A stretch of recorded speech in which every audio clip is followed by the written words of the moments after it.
Haleluya wa Kristo. Amen. Waislamu takbir. Reka dushime Imana kuba itwemereye kuba hano kandi kugira ngo dukarishanye twigishanye kugira ngo tumenye mbega ni yihe nzira y'ukuri abantu dukwiye gukurikira. Ivyuba biriko biratangwa kandi ubugingo n'urupfu bishizwe imbere y'amaso yacu, naho umwe wese muri twebwe guhitamwo. Reka tubanze twumvirize impanuro Yesu aduha muri Yohana 14 uriya murongo waho wa 6. Yohana 14 umurongo wa 6. Ego nyarutsa mu gitabo ceranda cha Bibiliya. Ego aravuga ngo 14 umurongo wa 6 haravuga ngo iki? Haravuga ngo Yesu aramubwira ati ni jewe nzira n'ukuri n'ubugingo. Ni Yesu ariko aravuga undi muntu ati ni jewe nzira n'ukuri n'ubugingo, ntawe ushika kwa data ntamujanye. Ntawe ushika kwa data ntamujanye. Umuntu wese akeneye kuronka ubugingo yamaze kubwirwa inzira y'ukuri akwiye gutumbera. Ni Yesu abivuze ati ni jewe nzira n'ukuri n'ubugingo, ntawe ushika kwa data ntamujanye. Uza guca mu yindi nzira uwazobazimiye ku muhero ni mu muri udahera. 16:25 ni gani? Ibigane 16 umurongo wa 26. Usoma ngo iki? Dusoma ngo hariho inzira umuntu yibwira yarutsa ko ari nziza. Hariho inzira umuntu yibwira ko ari nziza, ariko amaherezo yayo ni inzira ishikana mu rupfu. Ariko amaherezo y'iyo nzira ikaba ari inzira ishikana mu rupfu. Yesu yavuze ngo ni jewe nzira n'ukuri n'ubuzima, ntawe ushika kwa data ntamujanye. None rero Bibiliya ivuze ngo hariho inzira umuntu ashobora gucamwo akibwira ngo iyo nzira ni nziza, ariko amaherezo y'iyo nzira ikaba inzira ishikana mu rupfu. Usanga muri Korani gatatu umurongo wa 99 havuga yuko inzira ni dini. Muyandi majambo Yesu avuze ngo ni jewe dini ry'ukuri n'ubuzima, ntawe ushika kwa data ntamujanye. Abayisilamu nabo gutumbera iyo nzira Yesu baciye batumbera mu yindi nzira. Imigani ciye bakuri inkoni ku gishitsi 13-15 ati hariho idini umuntu ashobora kuja bakibwira ngo dini ni ryiza, ariko ari dini rijana hehe? Mahonero, mu rupfu. Uko niko abantu bazimira. Yesu yavuze ni mimi dini ya kweli na uzima na milele, ni jewe dini ry'ukuri niki n'ubuzima. Baca barahusha inzira baranyerera jihanamu. Basi hanyuma yaje hano agoleka isomo ryo mutayishura handi kigabane ca 14 ca 5 umurongo wa 13. Soka bwana igaisharuka abasore batatu bakerebutse ingomboga.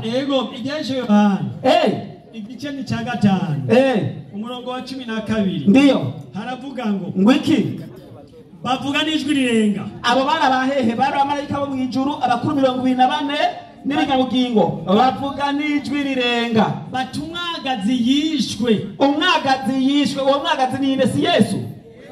Twende abereye guhabwa ububasha n'ubutunzi n'ubwenge n'ubushobozi n'icubahiro no guhimbazwa n'umugisha. Sawa, abereye guhabwa ububasha n'ubwenge n'ubutunzi n'icubahiro no guhimbazwa. Je, gutukuzwa si kuabudu, si kusengwa. Ukimutukuza Mwenyezi Mungu yani tunamwabudu lazima. Ati rero ishimwe n'icubahiro bikwiye guhabwa nde? Yesu. Umwagazi w'intama wagize gute? Wishwe. Bo nande kandi icaremwe cyose cyo mu ijuru no mu isi ni kuzimu no hejuru y'ikiyaga n'ibiri muri byo byose. Aho ni mu ijuru no mu isi no mu kuzimu no mu kiyaga n'ibiri muri byo byose. Numva bivuga biti ibyagiye kuri iyo ntebe. Biravuga biti ibyagiye kuri iyo ntebe. Zana ya ntebe bwana ngaho. Leta zana nyaruka. Bona umwagazi w'intama. Intebe ni iki? Bona umwagazi w'intama. Ibyagiye kuri iyo ntebe hamwe n'umwagazi w'intama. Twende umugisha ube uwabo n'icubahiro no guhimbazwa no guhimbiza biko bihabwa nde? Ibyagiye kuri iyo ntebe bo n'umwagazi w'intama Yesu. Gusengwa guhimbazwa bibe kuri inde? kuyivyagiye kuri irya ntebe n'umwagazi w'intama twende n'ububasha ibihe bitazoshira kandi bya binyabugingo bine binavuga biti amen bica biravuga biti mutugiye gusenga Yesu n'ivyagiye kuri irya ntebe amen twende buno babakuru bikubita hasi barasenga bagira gute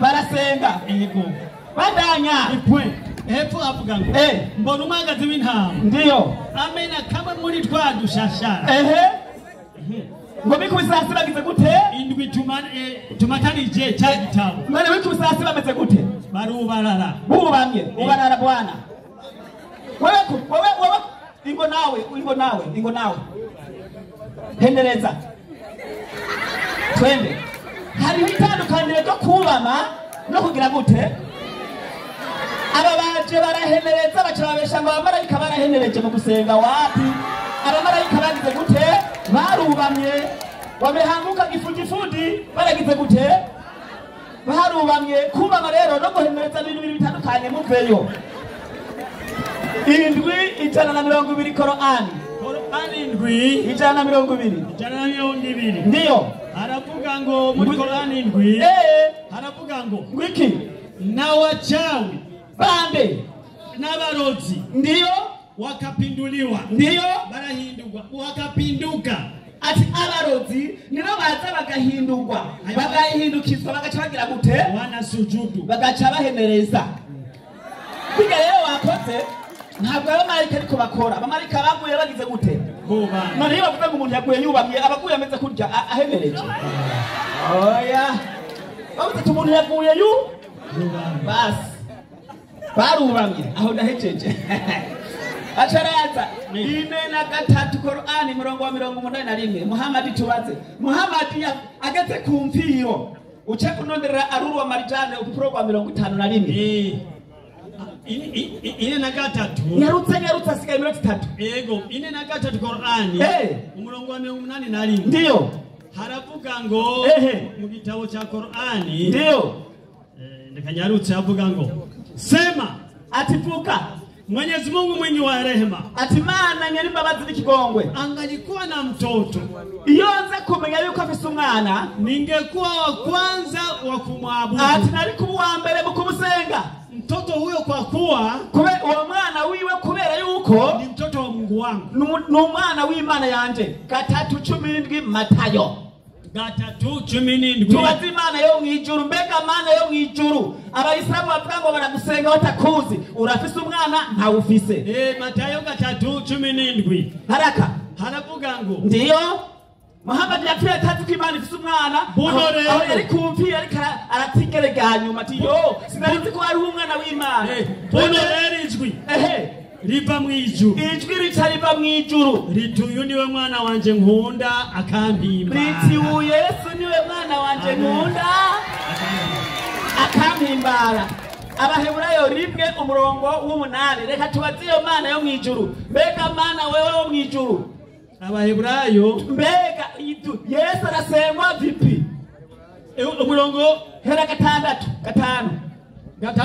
kandi ayizokongera kuzana imfura yayo mwisi Imana yazanye Yesu umwana wayo w'imfura mwisi bitaba marayika b'Imana bose bamusenge kugira ngo abamarayika b'Imana bagire gute bamusenge wowe urafise ubwenge busubuka abamarayika basenga Yesu abamarayika nibinjuje kuryo basenga Yesu atazi ko ari Imana yo gusengwa twende umurongo 8 avuga ariko ibyo umwana wayo yabivuze Imana yatanze itangazo ku mugaragaro mw'ijuru no mu masi ati uyu mwana wanje Yesu ati ingoma yawe mani hambaye ihangamye ibihe bidashira ati wo Yesu uri Imana kandi ingoma yawe ihangamye ibihe bidashira icumu ry'ubugabe bwawe ni icumu ry'uganza atunganye twende arurwa marijane 51 Muhammad ari kumpira yavuze ngo iki ariko atigeragaye ngo sinzi ko Yesu ari umwana w'Imana vipi avuga ngo ndiyo hadithi ya Abu Hurayra ndiyo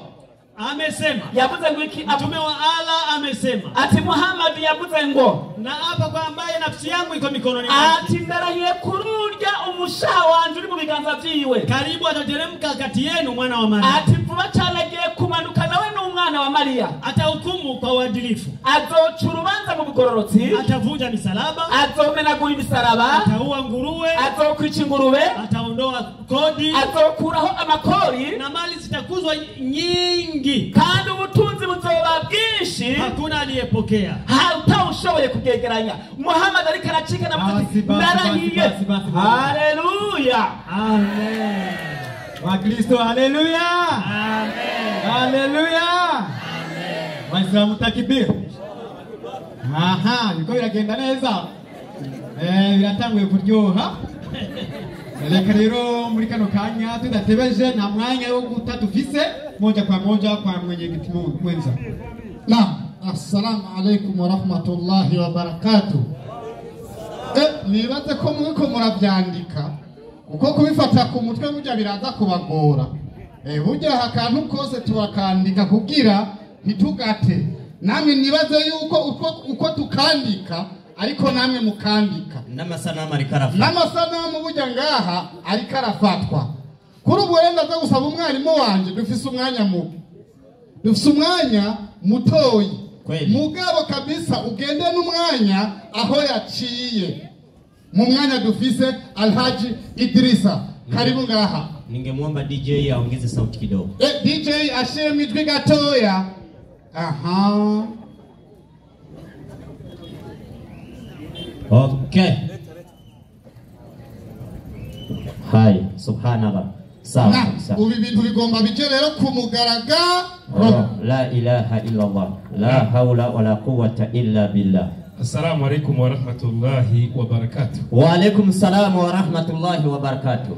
Kubera umwanya ari muto reka ngoresha umwanya ukuri. Kweli. Azanya abantu hano bararambarara hajya. Ego. Jewe ndi Umurundi. Ego. Hariho kurambarara. Kweli. Hariho gufukama. Kabisa. Hariho kuryamira kabavu. Kweli. Hariho guhenereza. Ego. Hariho kubama. Kweli. Ivyo byose n'ibikorwa kumwe. Wapi? Jewe rero kubera nabonye byagucanze ubisigura nabi. Reka nisunge Bibiliya. Ce ndaba badutanguriye ko babigenjeje uko wavuze.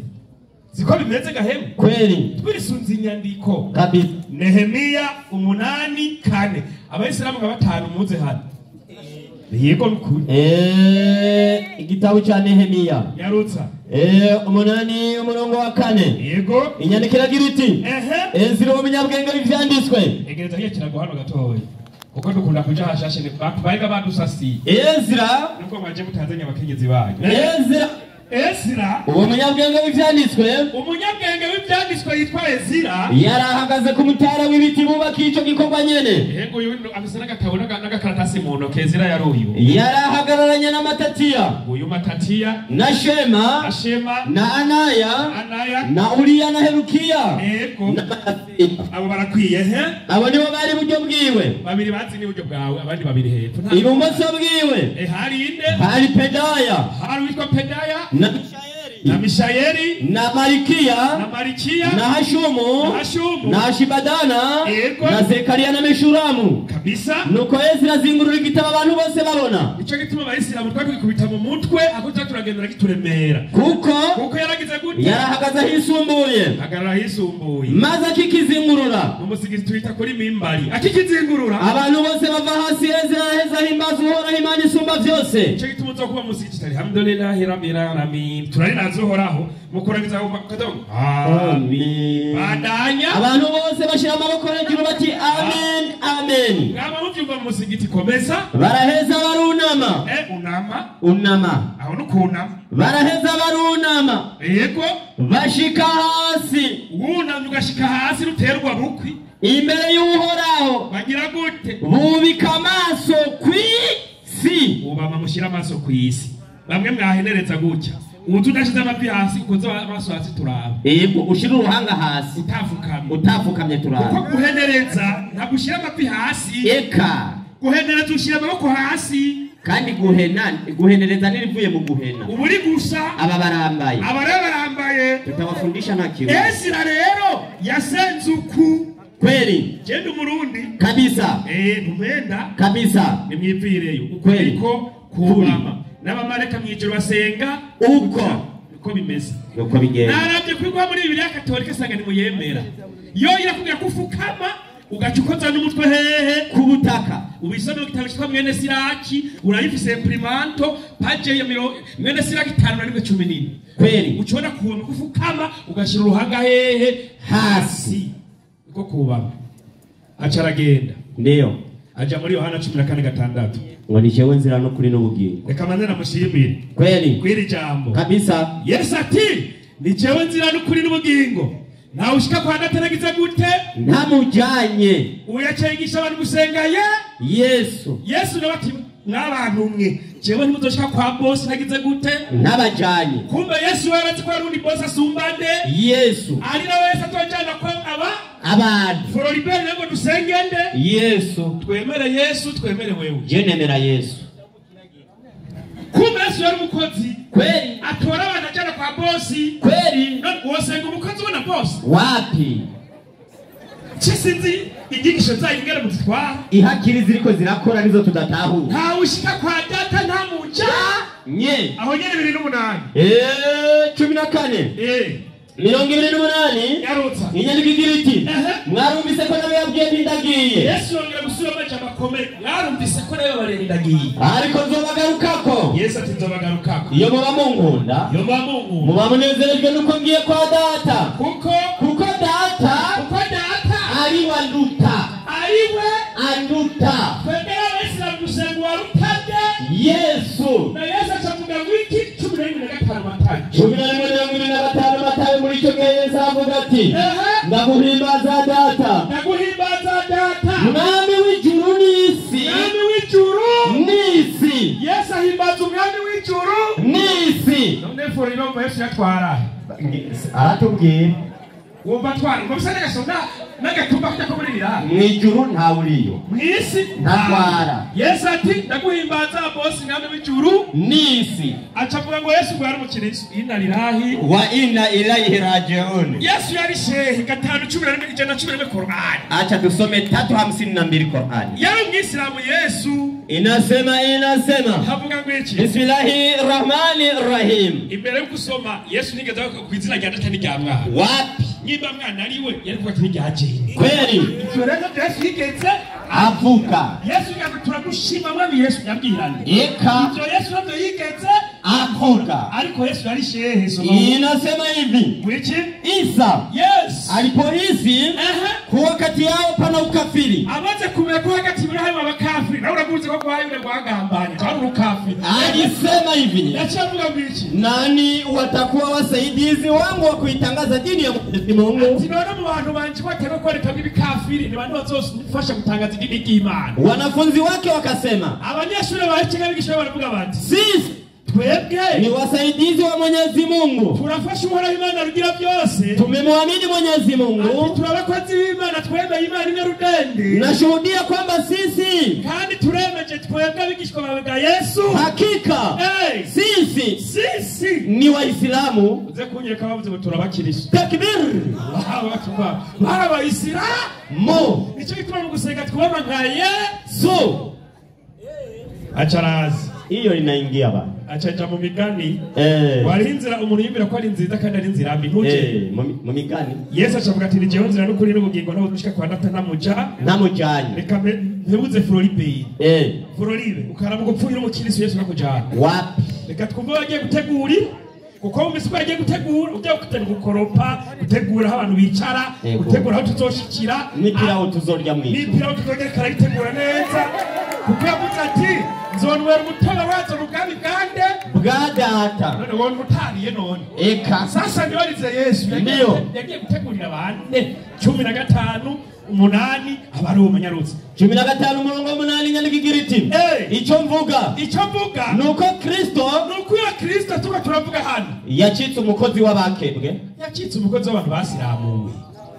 Twe twasiramuye dutegura tuzokwicara nicyo gituma ati ntawe uzoshika kwa data ntamuja acavuga ati niyo Yesu n'umwana w'Imana w'imfura ngo yabaye umwana wayo ngo turabasenga bose urumva basenga zibiri ibwirizwa riba dusenga imana yose uyikunde kuruta vyose. Floribert nawe ati dusenga uwicaye ku ntebe iyicaye ku ntebe n'umwana wayo. Ni ukuvuga abasengizo numva ko muri abahakanye by'ukuri gahemu ni original.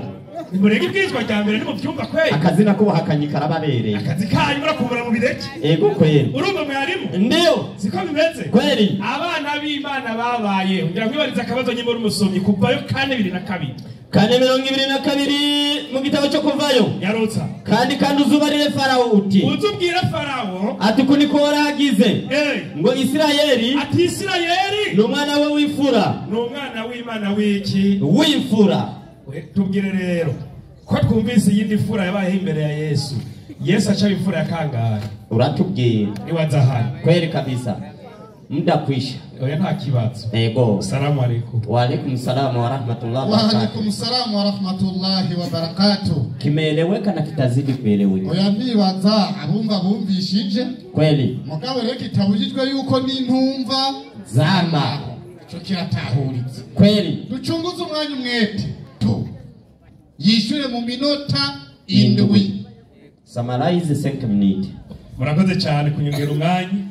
Je kandi bariza ku murongo watanzwe na Floribert kweli yatanze Matayo 3:17 kweli. Somiyo nyandiko 3:17 agira hati agira ngo iki ubuno rero ijwi riva mu ijuru igihe Yesu yagenda kubatizwa ku ruzi Yorodani niko mu bivuga abakristo kweli amaze kuja kubatizwa na Yohana burya ngo ijwi ryaciye riva mu ijuru riti uyu niwe mwana wanje nkunda akampimbara. Uyu niwe mwana nkunda akampimbara. Ko watubwiye ngo Yesu ni Imana iri jwi ryavuye mu ijuru rikavuga riti uyu ni umwana wanje nkunda akampimbara ryari rya nde. Salamu alaykum. Wa alaykum salam wa rahmatullahi wa barakatuh.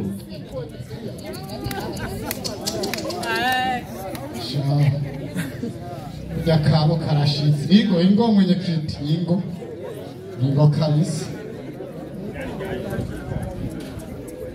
No. Wa Kristo haleluya. Amen. Haleluya. Amen. Vitu ni muhimu sana. Naona ko ibintu biko biragenda neza mwarimu hari yangira ikazo ya Jumbis. Hanyaruka Jesse nkunda gutevya kubera ko ndazi agaciro k'umwanya kariko. Mwarimu ishuje kibazo mu minota 7 kandi utangira ibintu byumvikana. Bijya bintu bavuze hajya ni wakora neza urabigaruka.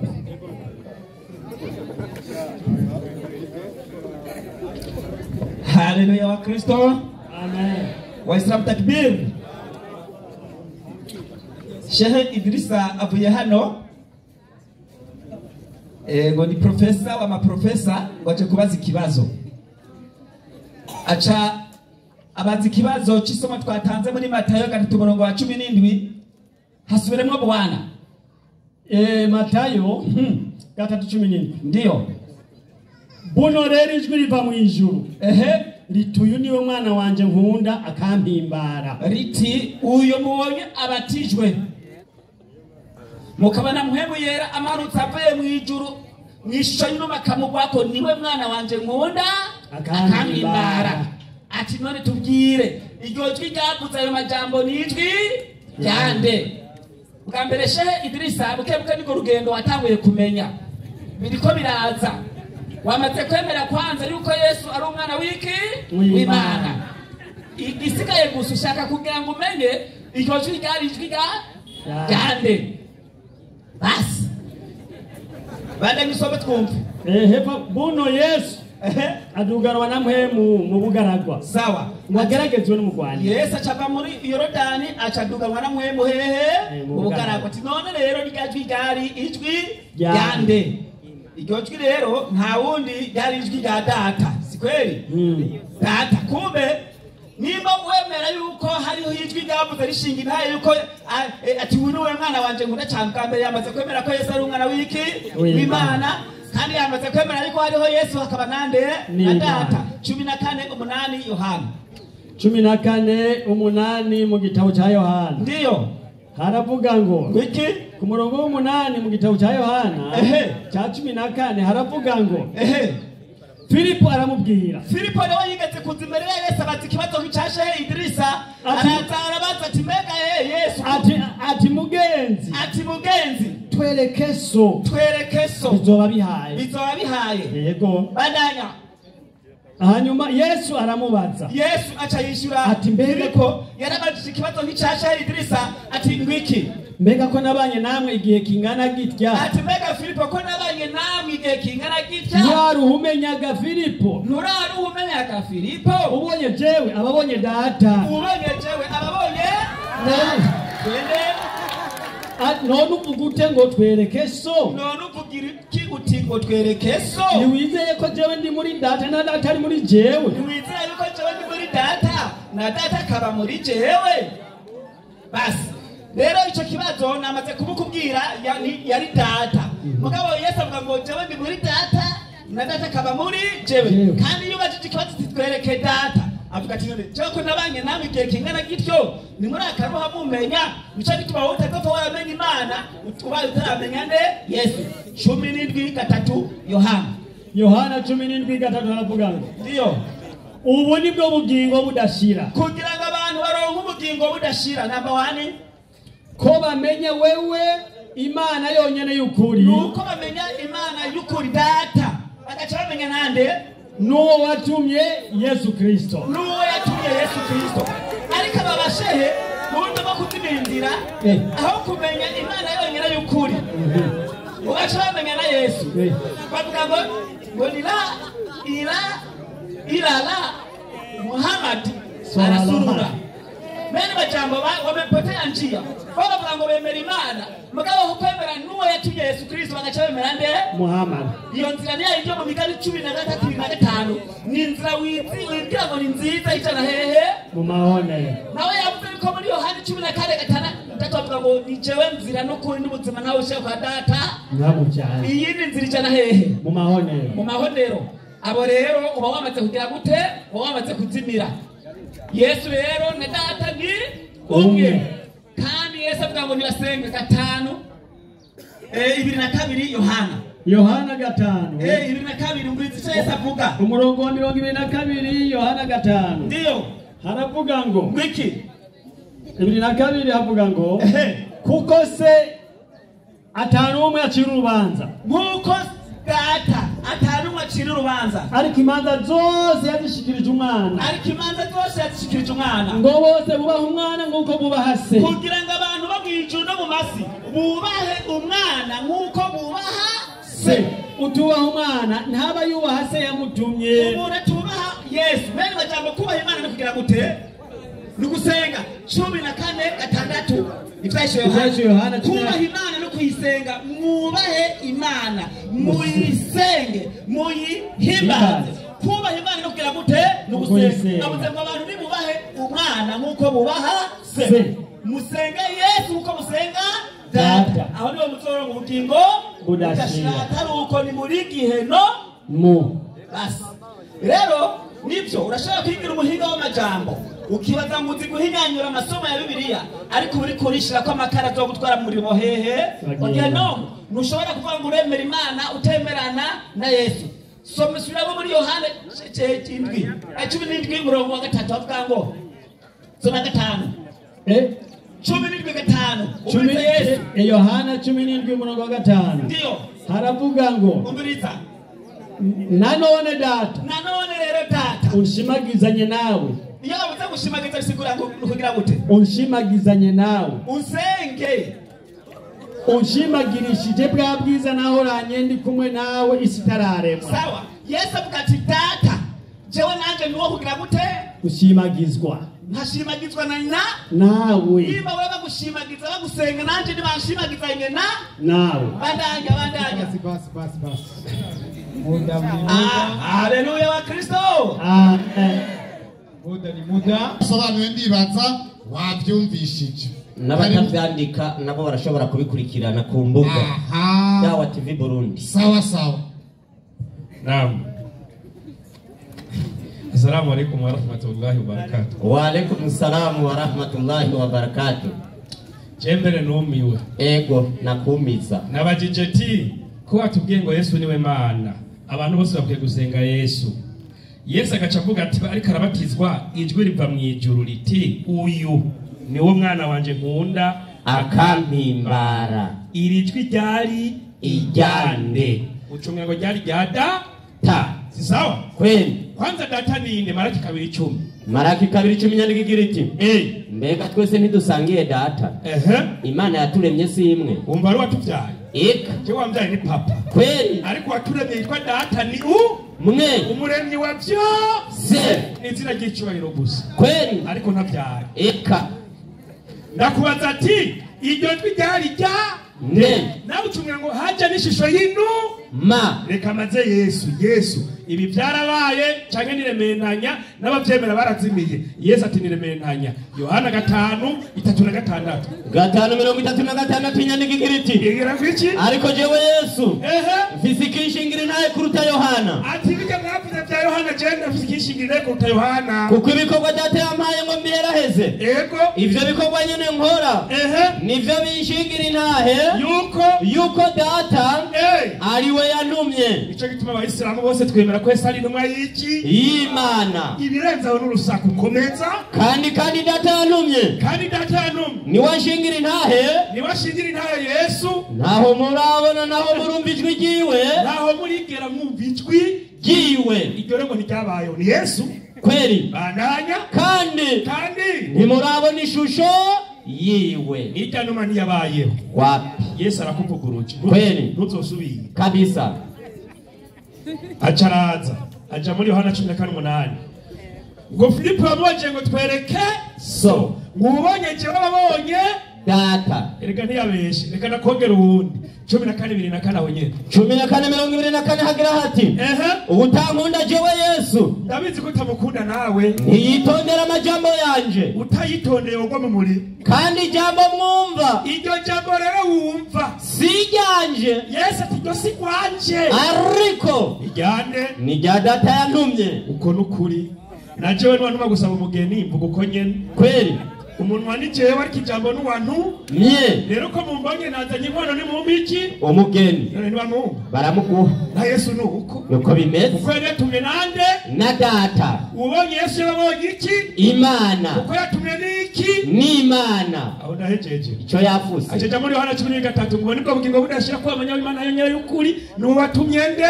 Yesu. Abayisilamu mu kwinjira iditwa kwa shahadu la ilaha illallah wa shahadu anna Muhammadu Rasulullah. Wabeshe umviriza ikindi Korani kandi jana mu bitabo n'amanya ni hadisi yo Musa. Umviriza igikurikira inyuma ya kwemeza Muhammad. Yarutsamari. Namba ya hadithi katika Sahih al-Bukhari.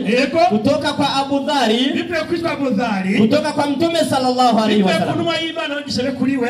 Amesema. Yaravuze ati mwenye kushuhudia kuwa hapana mola apasaye kuabudiwa kwa haki. Umuntu azokwemeza ko tayindi imani ari kuye gusengwa by'ukuri kiretse imani imwe rudende. Ila Mwenyezi Mungu peke yake. Kiretse uhoraho gusa. Hana mshirika. Atanunda banikanye nawe. Na kuwa Muhammadi ni mja wake na mtume wake. Muhammadi kwa mushumba w'Imana ni intumwa y'Imana. Na kuwa Isa na Yesu ni mja wake ni mushumba w'Imana. Ni mja wa Mwenyezi Mungu na mtume wake. Kandi ni intumwa y'iki y'Imana. Uwo muntu agaca byemera akabikuriramwo akabigenderamwo agakora ibitunganywa zoca he mwijuru. Nuko twemera abayisilamu na shahada nuko tubigenza. Sawa? Yego. Sasa rero mwarimu ndio acaja muri ngo wasenga Yesu. Yego. Bado musenga Yesu.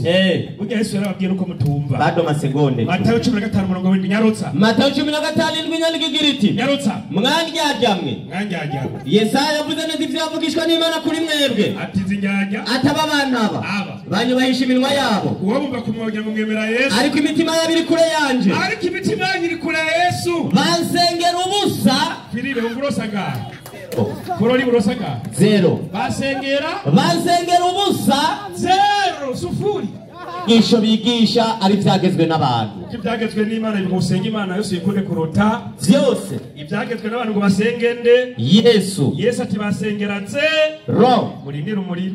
Kweli. Salamu alaykum. Wa alaykum salam wa rahmatullahi wa barakatuh. Takbir. Allahu akbar. Ashika mpagurutse umwarimu nawe abazi mwenye kiti. Naam. Aze kubaza hagurutse umwarimu abazi kibazo. Rwanda muhagurutse. Kugira cyane umwarimu aze kubaza ikibazo. Cyane hariya ducuguze umwanya mwete. Ikibazo kiraje mwe mutegura amatwi gusa kugira ngo muyumviririze ikibazo cy'ubuhinga. Mwe mutekane gusa ibintu bigo biragenda neza. Haleluya. Icyo nongera kubasaba abakristo mufata agakaye n'agakaramu, ntihagire umuntu azosura kuza nga atazanye agakaye n'agakaramu kuko abagabo bazobacanganya. Mwe muzobazova ngahe cyo muhuriye mu ikariti ya gucanganya. Hai, kibazo cyawe. Urakoze cyane. Reka maze jenge hoja Qur'ani na 3:81 haravuga ngo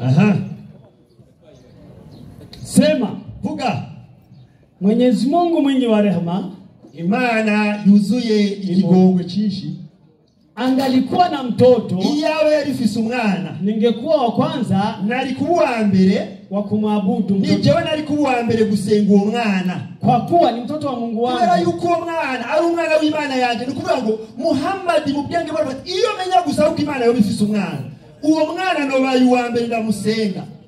None rero Qur'ani 3:45 3:45 Qur'ani haravuga ngo ego 3:45 havuga ngo kumbukeni waliposema malaika. Nimwibuke igihe malaika bavuga bati, ewe Mariya, we Mwenyezi Mungu anakupa habari njema, Imana iguhaye inkuru nziza za kumzaa mtoto bila ya mume, kubyara umwana utarize kubonana n'umugabo, bali kwa kutamkwa, ariko mbipuye mu kuvuga gusa neno tu litokalo kwake. ijambo livuga bipuye ku mwana riti la kukwambia za, likakubwira ngo byara, ukazaa pasina kuingiliwa, maze ubyara utarinze kubonana n'umugabo. Jina lake ni Masihi. Umbiriza rero izina ry'uwo mwana, izina ry'uwo mwana gitwa nde? Masihi, Mesiya cyangwa Kristo. Hama Isa, Yesu umwana wa Mariya. Okay, sawa. Mwenye heshima, nyani cyubahiro katika dunia na ahera, mwisi no mu ijuru, na miongoni mwa waliopelekwa na kandi uwo ni akaba ari umwe mu begerejwe Imana. Ikibazo ngiki rero, ikibazo ngiki, iri zina riti izina jiwe ni Yesu umwana wa Mariya, ninde yaritanze? Kubera yuko mu Kirundi tuzi yuko ubutanga izina niwe se wande umwana. Ninde atanga izina? Se umwana. Shaka kumenya ninde yatanze iri zina, ati izina ryiwe yitwa Yesu mwene Mariya. Shaka kumenya uwatanze iryo zina niwe se uwo muntu. Nibaze batubwira uwatanze iryo zina niba bemera Qur'ani. Kiri kibazo mashe paradazi yuko barabwira umwanya cyahari. Iki kibazo kirahambaye cyane. Ni ngombwa ko abantu bamenya yuko se w'umwana ari wamuha izina, ariko kandi ataraza kwishura. Muri Matayo turisubira Matayo 3:17 Matayo 3 umurongo wa 17 gitabo cya Matayo. Reka tunyarukije tuhashike. Yego. Matayo 3:10 umurongo wa 17 Yesu aje kubatizwa. Aheje kubatizwa. Bono rero Yesu bono rero ijwi riva mu ijuru. Tuyiniwe mwana wanje nkunda kampimbara. Yego. Ariko kandi nyarukuja muri Luka igice cya mbere umurongo wa 32 ugere ku murongo wa 35. Luka umubirize amajambo yavuzwe na Gaburiyeli, marayika Gaburiyeli. Luka igice cya mbere umurongo wa 32 nshaka kwera 32 havuga ngo 32 soma ati azoba mukuru. Basi ikibazo ni cya kindi, iri zina ryavuye ninde yise uwo mwana izina? Iryo zina ngo risobanure wa muhungu. Ingo wala takhafu wala tahzan. Kubera ko ibindi barabitahura Barundi, babitahuye ibindi. Mugabe iryo zina bakeneye kumenya waritanze. Ingaha utarisobanura n'ibindi vyemera. Zoba yishe byose yaje. Ni minota ingahe burya nkoresha? Indwi. No munyengare naci kabisa. Kweli. Naci. Ngo nindwi. Kwishura ni minota indwi. Mwayibonye. Sawa. Wagenda tanguye rero. Ndio. ikibazo mutaba yagize mutaba pastori hajya rero turumva ko yiswe Yesu mwene Mariya. Mbega noneho iryo zina ninde yaritanze? Turi kumwe? Kweli. Naje rero soma hajya nyene Qur'ani Qur'ani 3:45 aho nyene inasema, kumbukeni waliposema malaika eti imuka igihe abamarayika bavuga ewe Mariamu, ati ewe Mariya, Mwenyezi Mungu ati uhoraho anakupa habari njema za kumzaa mtoto bila ya mume, araguha inkuru nziza yo kubyara umwana utarinze kubonana n'umugabo, bali kwa kutamkwa neno tulitokalo kwake la kukwambia za kiretse ko gusa habayeho imvugo iturutse kuhoraho mukaba kajeje marayika la kukwambia za ukazaa pasina kuingiliwa. hagarero uwatanze iryo zina ni umumarayika, niwe yatanze izina. Niyaje twaritanze Marimu Kweli. uyu mumarayika niwe yatanze izina kuri Mariya y'umwaka w'Imana yitwa nde? Yesu. Mutekane de bakristo abakristo ko murandirana Amisha Mungu. Bakristo, haleluya. izina Marimu Ndiyo. kujyanyana yongeye aritanga kuri Ishumayeli itanguro 16:11 16:11 inyandiko igira iti, ubukuntu byagenze umumarayika w'Uhoraho arongera aramubwira ati abwira Hagari reka abwira umugore wabo yitwa Hagari ati raba ufise inda, ati raba Hagari ufise inda, uzovyara umuhungu tuzobyara umuhungu kandi uzumwite Ishimayeli. kandi uzumwitende Ishimayeli bivuzwe nande? n'umumarayika. Uyu marayika yaje kuri Hagari bivuzwe n'umumarayika ko azobyara umuhungu kandi azamwitende Ishimayeli. ikibazo gihari ko iri zina Ishimayeli ryatanzwe n'umumarayika. Mbega Ishimayeli muramusenga nawe? Kweli. Muko musenga Yesu? Kweli. Niba mwebwe mutari njyajya na Ishimayeli muramusenga ko iri zina ryatanzwe na marayika. tubyiko nabo mumusenga.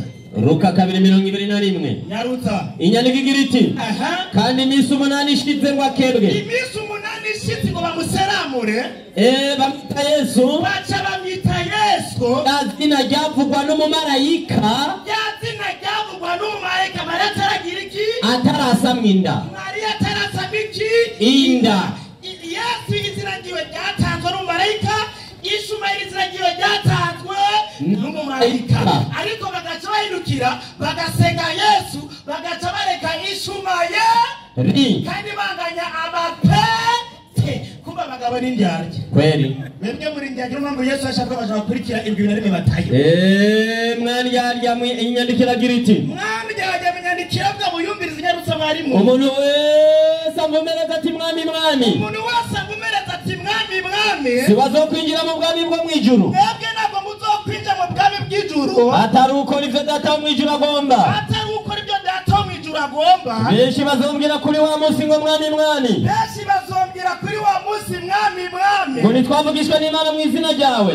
Nitwavugishwa n'Imana mu izina ryawe. Nitwasenda abadayimoni mu izina ryawe.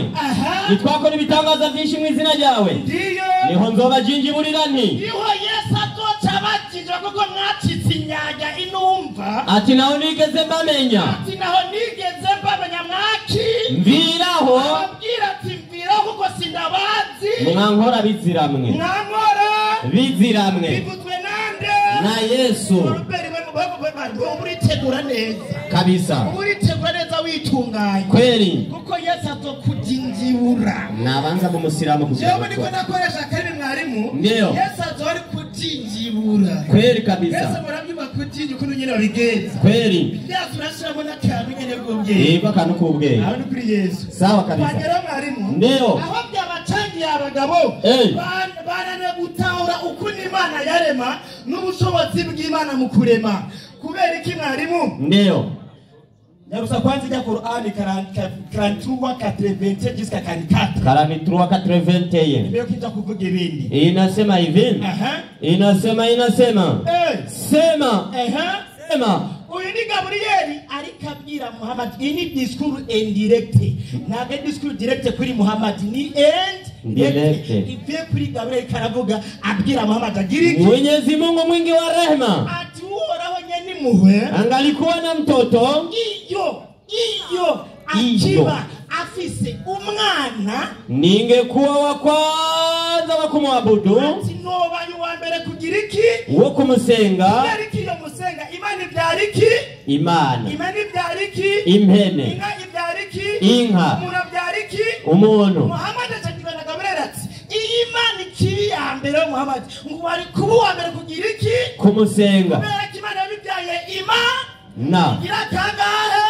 kabiri. Abandanya Mwenyezi Mungu amepukana ati rero tara wongera umenye ati Imana iratandukanye n'ibyo bintu byo kubyara. Mola wa mbingu na ardhi, Umuremyi w'isi n'ijuru, Mola wa arshi yego amepukana na hayo wanayomsifia. ati Imana iratandukanye jirikure n'ibyo bintu muvuga yuko Imana igira iki? Igira abana. Igira umwana cyangwa ibyara. Basi wache wapige porojo ati mwebwe janga bivugire gusa amajambo mwayo mwigombeye na wacheze paka hama mwikidire ngaha nyininde wakutane na siku yao wanayoahidiwa. hama hari umunsi muzoshikirwa wao ndi Imana yagize isezerano musumero kuja kubatwa Na yeye ndiye anayeabudiwa, na yeye ndiye anayeabudiwa umuremyi w'isi n'ijuru, ndiyo mbinguni na ardhini. ati kwisi no mwijuni wasengura Imana imwe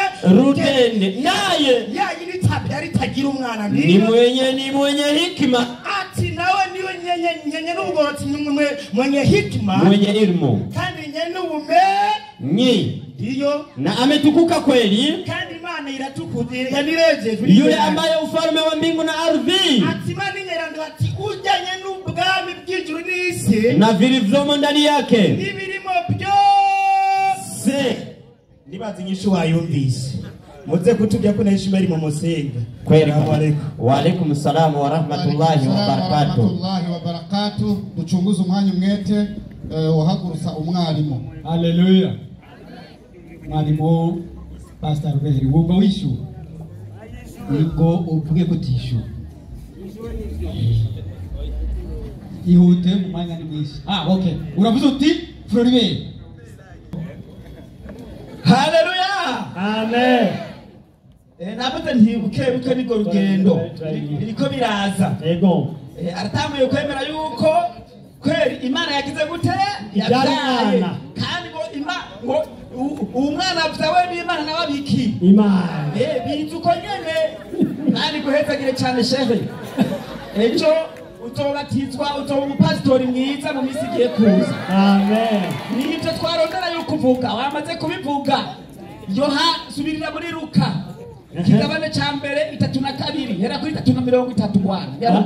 Kuri 30 haravuga ngo Ndio umumarayika aramubwira, Mariya amaze kubwirwa yuko azovyara umwana aratangara cyane. umumarayika aravuga ntacutinya. Marayika abwira Mariya ati ntacutinya Mariya kuko ugira ubuntu n'Imana. ugira ubuntu n'Imana. Umve uzosaminda uvyare umuhungu, uzovyara umuhungu kandi uzumwite Yesu. Yesu. Bandanya Bwana. Azoba mukuru, azokwitwa umwana w'isumba byose. Wisumba byose. Kumbe Yesu yabyawe nande? N'Imana. Genda gatatu ine n'indwi Korani. Ninde yabyaye Yesu? Korani gatatu ine n'indwi. Hapangu. Mariya yongera baziki bato nk'ico nyene yabajije muri Bibiliya twende. Mariamu akasema, Mariya cyaravuga ati Mola wangu nitapataje mtoto na hali mbega mwami wanje noronka umwana gute kandi mtu yoyote hajanigusa? atanumwe arashobora kumbona ko ndongore. Akasema Marayika cyayishura Mariya ati Mola wake. ati ninde? Mola wake Imana yawe. Kumbe Imana ndiyo yakoze kurinda Mariya. Ndivyo vivyo hivyo. nivyo nyene. Kumbe Mariya yatwaye yande Yuhoraho. Mwenyezi Mungu huumba anavyotaka. Kumbe yuko Imana irema nkuko ize gutera igomba. Biblia na Qur'ani bisambamba bivuze ninde? Mola wake Imana yawe. Kumbe Imana ndiyo yakoze kurinda Mariya ndivyo vivyo hivyo. Nivyo nyene kumbe Mariya yatwaye inda yande Yuhoraho. Mwenyezi Mungu huumba anavyotaka. Kumele ukimani leba ukize kuteri Ukigomba. Biblia na Qur'ani bisambamba bivuze Mariya yongera baziki bato hicho nyene yabajisha muri Biblia twende. Mariamu akasema, Mariya charavuga ati Mola wangu nitapataje mtoto na hali beka mwami wanje norongo umwana gute kandi mtu yoyote hajanigusa? atanumwe arashobora kungana ko ndongore. Akasema Malaika chayishura Mariya ati Mola wake. ati ninde? Mola wake. Imana yawe. Kumbe Imana ndiyo yakoze kulinda Mariya ndivyo vivyo hivyo. Nivyo nyene kumbe Mariya yatwaye inda yande Yuhoraho. Mwenyezi Mungu huumba anavyotaka. kumele ukimani leba ukize kuteri Ukigomba. Biblia na Qur'ani bisambamba bivuze ngo Mariya yataye umwana tule kwande Kuimana. Mola wako hivyo niwe. Mariya yataye umwana tule kwande Kuimana. Mola wako hivyo niwe. Mariya yataye umwana tule kwande Kuimana. Mola wako hivyo niwe yatwaye chaindande Mariya. Kumbe Mariya yatwaye inda yande ivuye ku Mana. Haleluya. Amen. Yatwaye chaindande Mariya. Kumbe Mariya yatwaye inda yande ivuye ku Mana.